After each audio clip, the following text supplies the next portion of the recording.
Hello, and welcome everybody back to the wonderful Unily Podcast. Really excited to be back with you again today, and you're going to notice a little bit of a shake-up in the lineup. A little bit of a smaller crew today, but I'm sure that's going to make for some really in-depth, deep dive discussions. Let's get straight into it and catch up with our wonderful podcast host.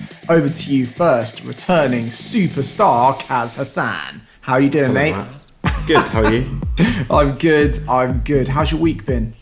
It's been good. It would be nice to have a slightly different layout today, more intimate. So let's get the convo going, see how it goes. Intimate, I like it. And I take it I will be seeing you tonight for Employee Appreciation Day. It is, it's Employee Appreciation Day, yeah. So we'll be appreciating each other with a few drinks. So. Nice, yeah. And what better way to appreciate your employees than plying them with free booze? Anyway, moving swiftly on from that terrible idea for how to engage your employees to our first timer on the podcast, but I'm sure will be a frequently returning face, Ashlyn Logan. It is me. Yes, my first rodeo on the Unily Podcast. Very exciting. Are you feeling nervous, Ashlyn? No, I think I'm okay. Maybe just the coffee keeps me halfway through. So very confidently there. Yeah, I was going to say, filling me with, just brimming with confidence. It's, it's good. It bodes well for the quality of today's discussion.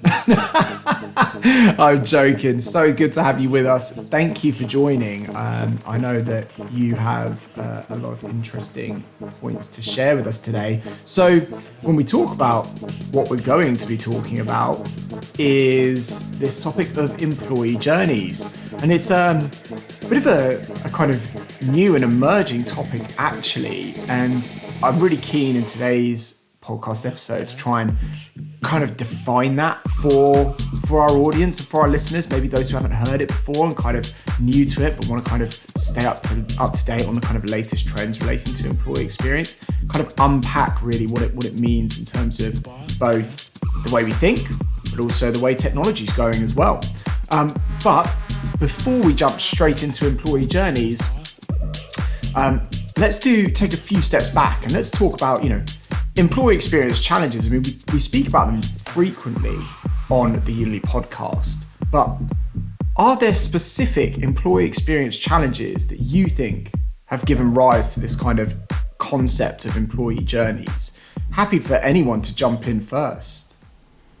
I don't mind going first on this one. Do it, Kaz, do it. Be bold. I know we've spoken about it a lot, but sometimes it's really good to just take a step back and understand actually what are the genuine problems that are causing disengagement or employee disengagement. Would you say employee disengagement? Yeah. Yeah, I think that's a real word. Sure. That's a real word. So we've invented it, if not, which is exactly. Should have just carried on with it. Yeah. So for me, it's like when I look at where employees have either got like disgruntled or not had a really great experience, for example, has been where the whole experience has not been very personalized. I think we're so used to personalized communications in all of our interactions with any other consumer brands that when you look at a lot of employee communications, they're almost like white labeled employee comms.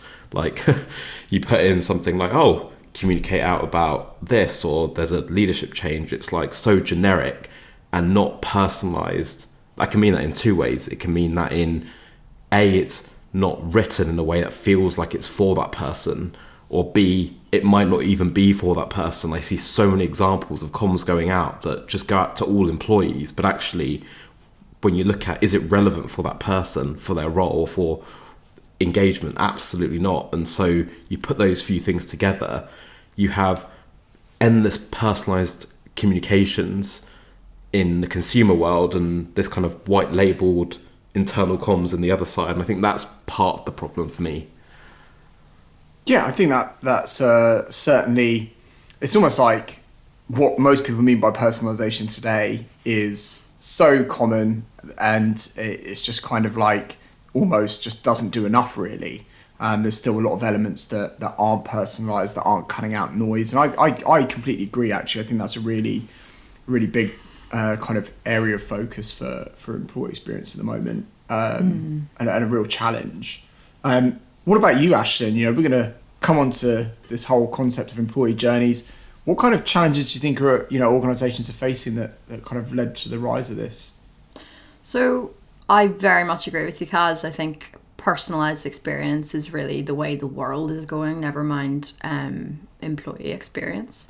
But something that I think is a big factor at the minute for a lot of industry is a shift in demographics.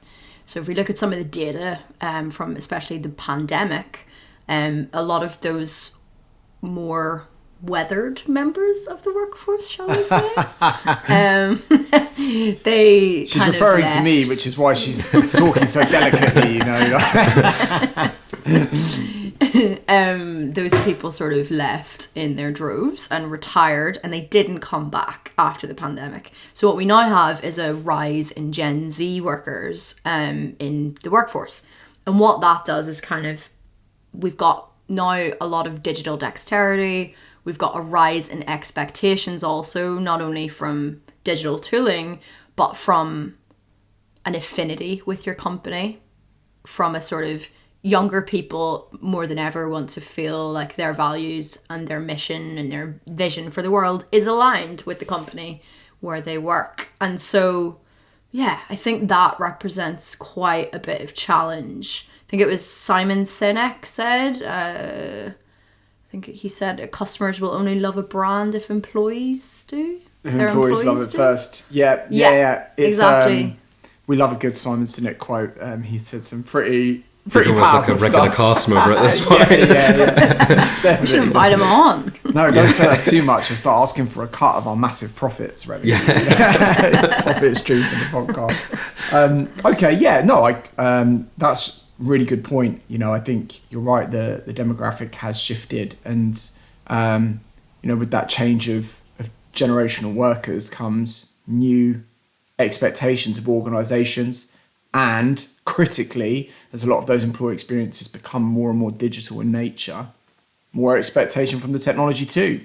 Those are really good ones. I completely agree. And I think that if I were to throw an additional kind of major employee experience challenge that I know we're going to talk about this in a moment, but that I've experienced and seen a lot of, both in customer organizations that we've worked with, but also our own organization, is that actually there's like this big, in the world of technology generally, there's a big drive towards automation, around automating business processes to reduce burden on teams. How do you reduce the level of the mundane and improve the quality of people's jobs? Taking some of that burden off your teams, and improving the effectiveness of different processes. But I think that actually in the world of, employee experience, there's still really large parts of that kind of employee life cycle, if you will, that are just heavily manual. Whether it's kind of, talking about when people join an organization, or how kind of changes in kind of team structures are handled, all the rest of it, there is a lot of manual effort that still goes into all of these changes, even though those employee experience kind of moments might happen multiple times a week, hundreds of times a year. We still don't address the heavily manual nature of them.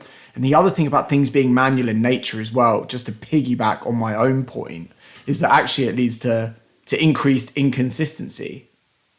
If you send an email every time X happens within your business, you can't guarantee that email is going to be the same every single time, that it'll have the same kind of impact, resonate the same way, use the same great language, make sure it includes all the same links, whatever it might be, whatever the purpose might be, right? Increased inconsistency when things are manual. It's just kind of, unless you're carbon copying something. Yeah. You have these experiences where everyone's having a slightly different experience, and because of that you can't validate, is it a good experience, is it a bad experience, how do we change it, because it's all slightly different. And you're right, especially where some of these processes are more manual, that's a problem on both sides, both to the employee that has to partake in that manual process, and also the internal communicators, the HR leaders of the world, or HR managers, the business partners that have to administer these processes. It's just a waste of everyone's time and a bad experience. Yeah, 100%, 100%. So, yeah, go on, Ashton. Yeah. Even thinking about just what I was saying about the demographic shifts, there is that rise in expectation, which I think is in line with consumer grade experiences, and automation is very much geared, with it. It's literally baked into all of the consumer experiences that we have in the modern world. And that manual process, if you think about it, is not really a part of that. And I think more and more employees are expecting the experiences they have outside of their organization to match those within it. So automation definitely falls, under that category, I'd say. I think what's also proven it is where you've seen like some of these like AI and automation technologies become easily available to people, things like ChatGPT. It kind of like forces you to see how backwards we are in the workplace, because you've seen, I think it's something like 30% of people have already experimented using some of these like AI and automation technologies in their day-to-day work. And no wonder they're seeing like, oh, bloody hell, we can do this on our own. Why are we still partaking in processes that feel like they were designed in the 90s? Yeah, that is crazy, isn't it? Like the speed at which, we absorb technology in our personal lives is so fast. I don't actually think, I don't even judge organizations for not being that quick, because the way at which we kind of consume new technology as consumers is crazy quick, right? ChatGPT is kind of like circulated the globe within like, a few months of people people caught with like it. And then suddenly it's everywhere now, so like people are, you go on LinkedIn and you can't help but stumble onto a post about how somebody trialed something. I mean, we even had people putting internal emails through it and saying like, make this sound super positive and things like that, and having their emails rewritten by ChatGPT just to like trial it. So oh wow, there's a hack. Yeah, I know, like how to make friends and influence people, isn't that the name of it? Make this person want to say yes to this request. Yeah, that's actually a really good point. How is ChatGPT and the rest of it going to shape negotiation? Bit of a sidetrack, but do you know what I mean? Like the art of negotiation is not going to be sort of flawless. The smart part of it is that, because exactly as you say, you can plug into it, like make this work for this sort of stakeholder, or assume the person reading this is below 30 or is a salesperson, and so you get these kind of slight variations that work for the person that's reading them. Back to my personalization point, or lack of personalization. It's all circular, it's all wrapped up. But that's good. I mean, like, I think we know that the world of digital employee experience isn't perfect, and there's always room for improvement, and those are three really big challenges that I think many organizations will hopefully feel they resonate with them. But I mean, okay, so now let's bring it to like the personal level, right? So we always talk about like the different challenges in employee experience. Why don't we try and share some personal experiences of where, these challenges or similar challenges have directly impacted our own employee experience? That's a good way to kind of like bring some of these concepts to life a little bit. Yeah. So go on then, Ashley. Yeah, you first. I was gonna pick on you anyway. So I sensed it. My spidey senses were tingling. It's something that does stick out for me, and I think it's funny how it came up first years ago as an issue, and is still an issue, and has been a problem in a couple of roles I've had in very large organizations. So you would think that the larger the organization, the more, brain power they have or money they have behind it, they would be able to smooth out the processes. And that is onboarding is always a nightmare. And you feel like a hunter-gatherer in, the modern age. And you really shouldn't. You shouldn't feel like that when you're starting a role. It's not really setting you up for success. And the difference that I feel with the onboarding process is like the company, the level of engagement and the standard of that engagement is really high when they're trying to reel you in. When they're in that kind of recruitment phase, they're putting their best foot forward.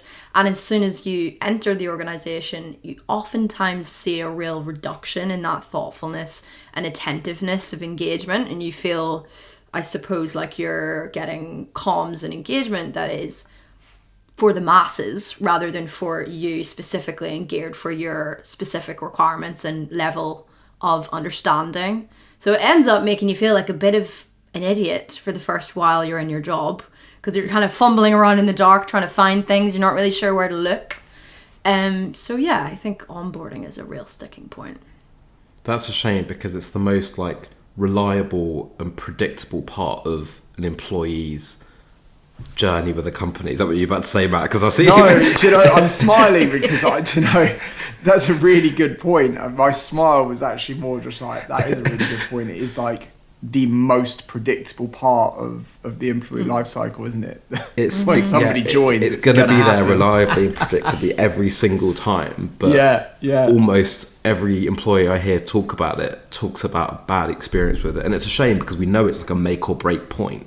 Like the data shows that like you can break your trust and your relationship with that employee in the first 30 days or something. Actually, I know you're a bit more familiar with this part, but yeah, no, it only takes, you know, you get one chance to make a first impression, don't you? So I think that follows with employee experience as it does with a lot of other things. I've just got Eminem like one shot in my head now. You only got one shot, one opportunity. Oh my god. Okay, cool. So that's true. That's a really good one. I think that's right. Like, you know, when we talk about make or break, onboarding is a good one. And actually, my personal example for like, how do we kind of see these employee experience challenges play out on both sides of that fence as the new employee receiving that onboarding experience versus somebody who has onboarded people. You know, it's still very easy for those onboarding processes to be very manual. So like for the latest kind of cohort that joined, you know, my team and some of my peers' teams, we prepared a full kind of onboarding plan. But we do that every single time a new cohort people join the team. We prepare a bespoke presentation with dates and activities and linked to different resources. And we provide structure and we put meetings in the diary. But we do this manually all the time. And it's good, you know, because I like to think that we're putting like, you know, some of that human touch in there. But it doesn't get away from the fact that actually some of those things will be routine every time. Like, hey, I'd like to watch this video which introduces you to the Unily product, or hey, like, you know, you should have a look at our people directory and start to get to know our organizational structure and who you might be working with. Those kind of routine actions that everyone should be doing, and yet we still have to manually write that into a deck, provide links that actually never change. And it probably cuts both ways, right? Yeah. Like the onboarder is probably getting fed up with the process too. It's only so long before they get a bit jaded after several times. They're kind of like, well, I'm doing this over and over again. And then employee engagement, starts to dip because they're kind of less invested in it. Like the first time you do it, it's exciting. The 7th time, you're like, God, standardize this process and this deck. Yeah. So yeah, I mean, like, you know, but those are real world examples, right? What about you, Kaz? A real world example to share on employee experience? I think I do resonate with the like changing expectations of different generations, and I can see you laughing at me. Yeah, you're so young, and you know you've got all the latest tech in your personal life. I'm not a regular employee. I'm a cool employee. That's the persona.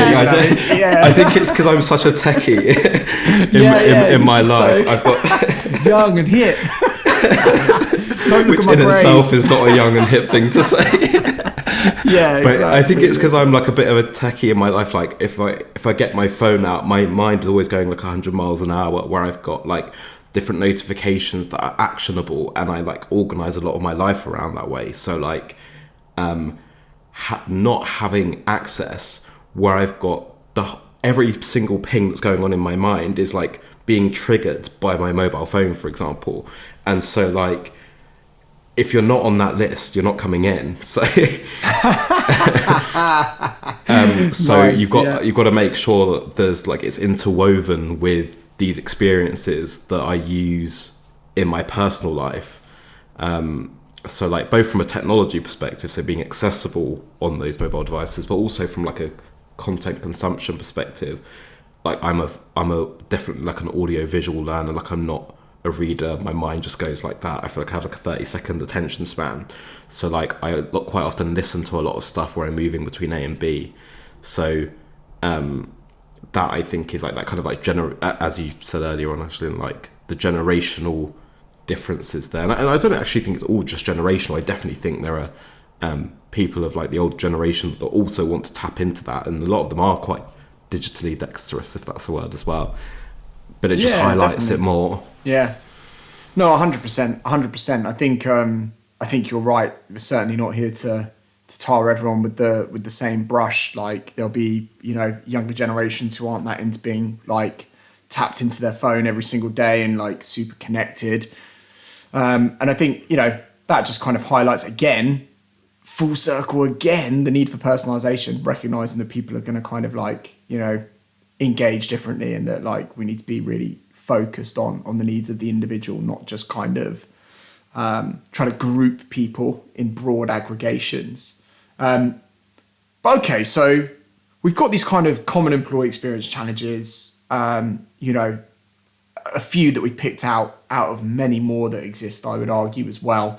And nice to kind of talk about some personal experiences where kind of maybe, you know, we feel the frustration and the burden of those employee experiences. So how does this then relate to the emergence of employee journeys? What is the employee journey mindset? You know, where has this come from? For me, the employee journey mindset is about trying to understand the ins and outs of the employee life cycle. We've spoken about a big part of that already, which is the onboarding part, which we spoke about certain annoyances there. But then there are many more segments that make up that employee life cycle, as it were. So you've got the point of recruitment, you've then got your onboarding, you then move on to your areas where you're like nurturing them or trying to retain them. So making sure that, as Ashton's experienced earlier, it wasn't, you don't go over a cliff edge after being recruited. You have a good onboarding experience, and then you have a good experience with the company that helps you retain them, continuous engagement. And of course there's offboarding as well, or separation. So understanding those big segments that make up that life cycle, and understanding what can you do in each of those segments that help to build a good relationship between the employee and the employer. Yeah, I think it's all too easy to think about, like, really think about the employee kind of life cycle with the company as just two segments, right? Which is the onboarding segment where they're like, you know, walking through the door and how do you onboard them? And then just the kind of like doing your job, business as usual phase, and what the kind of separation between those two is actually, you know, just kind of like almost like in many organizations trying to be guided during onboarding, doing the kind of like, let me guide you as you start. And then when you get into BAU and you're like, what in the common life cycle model would be called the retention phase, they just kind of go, cool, now it's self-serve. You know what I mean? It's just kind of like, it feels like it can almost, in many organizations, kind of gets distilled down to that. So I like what you're talking about there.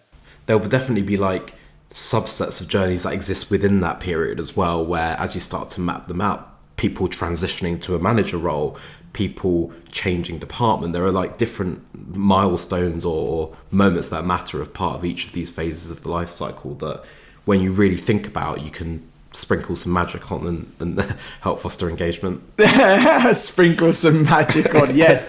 By the way, Unily is in the business of selling magic, so if you would like some, register on our website now. You're a wizard, Harry. No, but that's good. No, but you're right. You're so right. It's like, okay, cool. I'm getting ahead of myself. Ashton, you tell us about employee journeys as well. Like, you know, what is the you know, that employee journey mindset to you?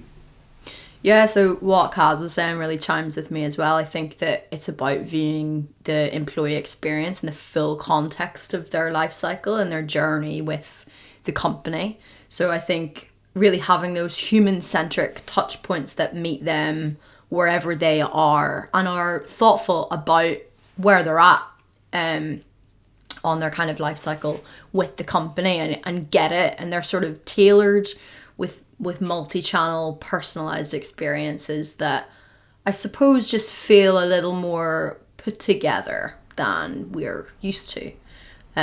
So yeah, that's kind of what I think.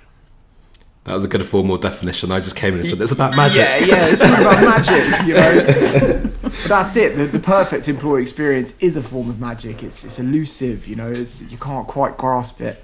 Yeah, it's like the Wizard of Oz. All the magic is going on, all the complexity is behind the big curtain, but it's just flawless and smooth on the surface. That's how it should be. No doubt.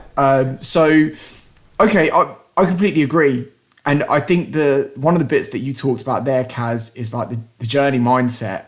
I think, like, for me, is all about trying not to think about it as one giant journey, but breaking it down, right? It's not just the life cycle stages through development, retention, you know, onboarding, all these different, like, that's a kind of common life cycle model. But it's more than that, isn't it, right? Like, there are lots of, like you said, small journeys that people go on, you know, like, I mean, this is a good segue. Okay, so like, let's talk about the kind of journeys that happen for an individual within an organization. Quick fire round. Tell me some journeys. Kaz, you first. So a milestone with the company. 5 years, 10 years. Celebrating number of years. Okay, that's a journey right there. What about you, Ashlyn? Upskilling, I think. Yes. Development is something that I think companies should pay a lot more attention to. People need to be able to see a trajectory, growth path for themselves. So yeah, upskilling. Yeah. And then what about, like, so for me, another example of a journey would be where personal and professional worlds collide. You're about to have a baby. Maternity and paternity, like, stories, like, you know, how do you register for those benefits or that time off and things like that? You know, what processes go around that? There's a journey there. Care to wager another one, Kaz? I think it might be covered by your one, but I mentioned it earlier, that which is like that transition to like a manager role. But if that doesn't count, no, that's what I'll good. do is like, okay, promotion. Fine. Let's call that like promotion. That's definitely promotion, a journey, right? Like, that's not, doesn't, you know, just get a job like one day, right? You get a new job or a promotion within your company, and you have to go through a period of development and, like, you know, maybe signing on for new systems, things like that. I can tell you another one that's really good for, you know, if you're a US listener, benefits enrollment. So that is like, I know it's not kind of really the same in the UK, like, or at least it isn't for us. Like, you're just kind of, you have a benefits like package and it just kind of rolls around. But in the US, it's quite common to have a date by which you have to enroll for your benefits, right? So then every year you have to enlist yourself in these different like benefits programs. And that in of itself is a journey. So this is the crux of the journey mindset for me and the way we need to think about it, right? Which is none of the things we just said happen as a point in time.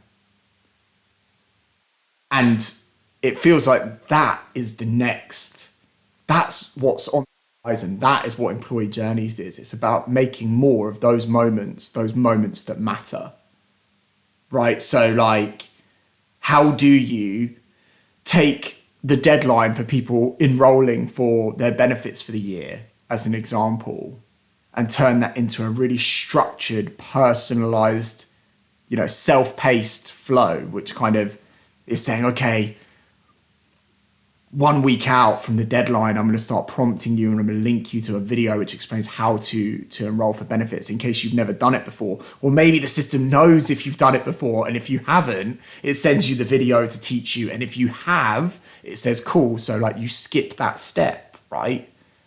And then it's like 2 days out, you've got 2 days left, and it's only sending that to the people who have yet to enroll for the benefits, right? So it's intelligent to those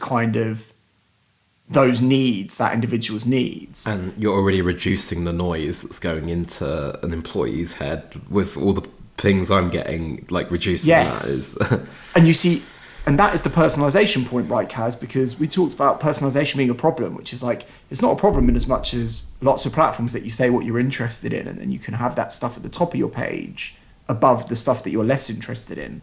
But this is personalized to your behaviors. Don't spam me with things I've already done. know that I've that's done it. so annoying. Isn't that so annoying? Yeah, no, it really winds me up. Yeah. It's just like, you should know that I've already filled this damn feedback form. Yeah.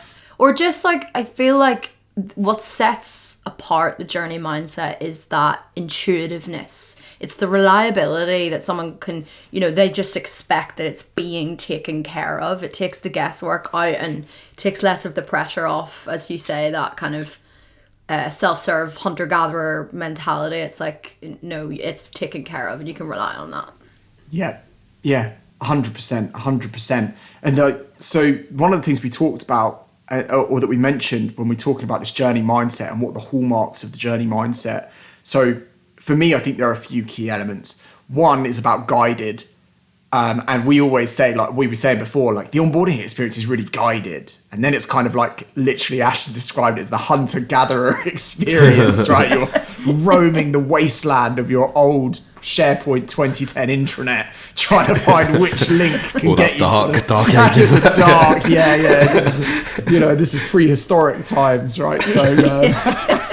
Yeah, I mean, you want to be able to feel at the end of the day or the end of the week or whatever it is that you have gone and got exactly what you need. But if you don't know what you don't know, how can you ever get to that place? Yeah, right. And this is why guided, like thinking about a journey as being like a guided experience, I think is critical. So one, you identify journeys across the employee life cycle, big and small. And I think, you can't, if you're thinking about trying to adopt a journey mindset and how you kind of improve those experiences, you pick with the high priority ones, like, what happens most regularly, what can you guarantee is going to happen for everyone, how many people would likely go on this journey in a year, like help you kind of sift out your high priority journeys. Then you think about how you're guiding people through that journey.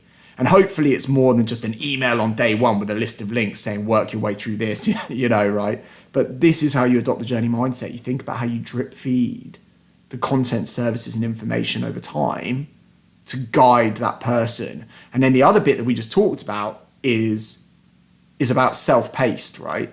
Is that basically none of the journeys we talked about there, with the exception of onboarding, where you might be in the same cohort, but like, and benefits enrollment, where it all happens likely on the same day of the year for everyone. But some of those other journeys we spoke about would be like, Kaz gets promoted, but I won't. So that needs to happen for Kaz, and it needs to be self-paced to him, right? And then the same with the maternity-paternity thing, right? That might be happening for me, but not for Kaz or Ashlyn. So it's all about self-paced. It's like, or maybe all three of us are going on maternity-paternity, and obviously Unily is going to be devastated because we're such important people. Lots of Unily babies going around.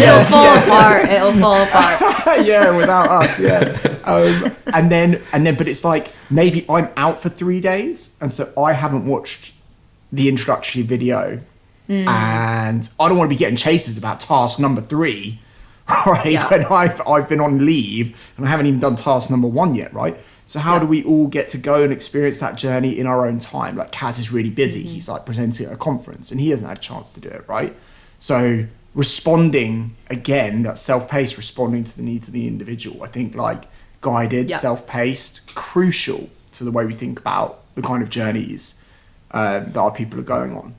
And minimizing overwhelm and confusion as well. Because as you say, if you got like step 3 and you haven't done step 1 and 2, you're going to be like, what's going on? Yes. You're just going to be confused. And as well, like onboarding is a good example of like not overwhelming people and having that pace to things. Because otherwise, we all know what that feels like. Yeah. The other big element that I guess closes the loop on it is what kind of Ashton spoke about earlier, which is that feedback part. And so like you've designed the journey for an employee that's self-paced and has a particular aim that works with that employee on it, but like how do we continuously improve that? And if you think about in your day-to-day life, like I have a Sainsbury's delivery, I go to the airport, I have like an Amazon delivery. Every single one of these interactions you're having with companies, they're always closing the loop by going, how did we do?